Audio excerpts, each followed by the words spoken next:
Ai cumpărat o rulotă care arată impecabil la exterior? Și eu aș fi spus da, dar ceea ce am descoperit în interiorul acesteia m-a făcut să privesc cu totul altfel piața rulotelor second hand. Hai să vedem împreună ce se ascunde sub pereți. Uneori, o rulotă poate arăta impecabil la exterior. Vopseaua este curată, mobilierul pare bine întreținut, iar prețul este atât de bun încât ai impresia că ai găsit afacerea vieții. Dar ceea ce nu vezi poate fi mult mai important decât ceea ce vezi.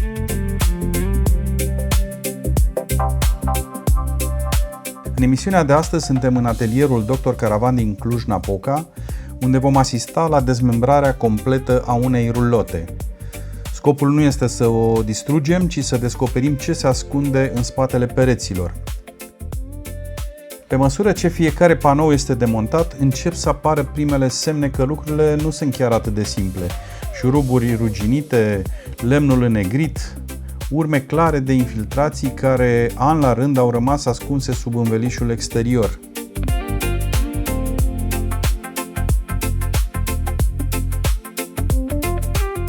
Iar apoi vine momentul care m-a lăsat fără cuvinte.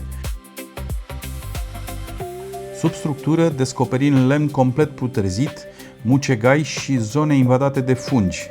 Daune care nu pot fi observate la o simplă vizionare și care pot transforma o rulotă aparent ieftină într-un proiect de restaurare extrem de costisitor.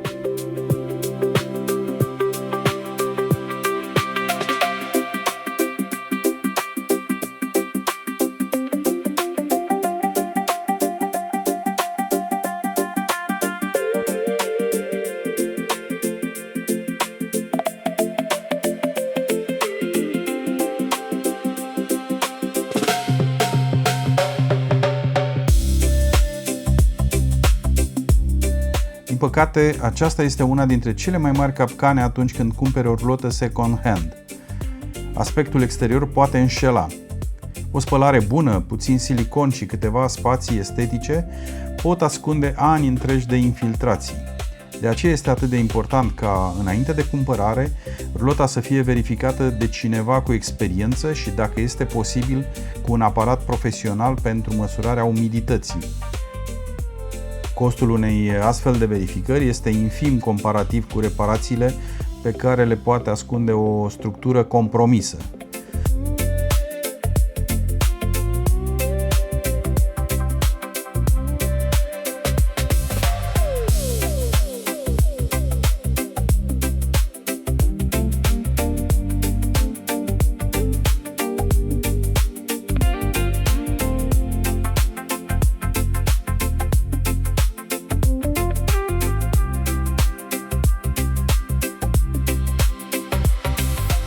Nu spunem că toate rulotele ieftine sunt o alegere proastă. Există și oferte foarte bune, însă un preț mic ar trebui să ridice întotdeauna câteva semne de întrebare și să te facă mult mai atent înainte de a lua o decizie.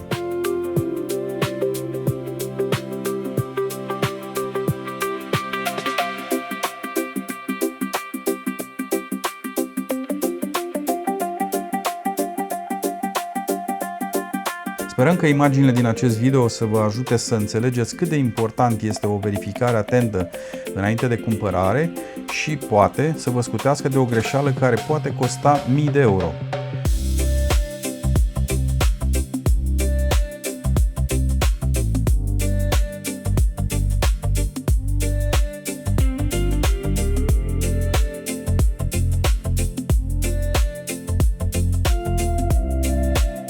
Dacă vi s-a părut util acest material, îl puteți distribui și altor pasionați de caravaning. S-ar putea să vă mulțumească pentru că acest clip s-ar putea să-i ajute să evite o investiție greșită.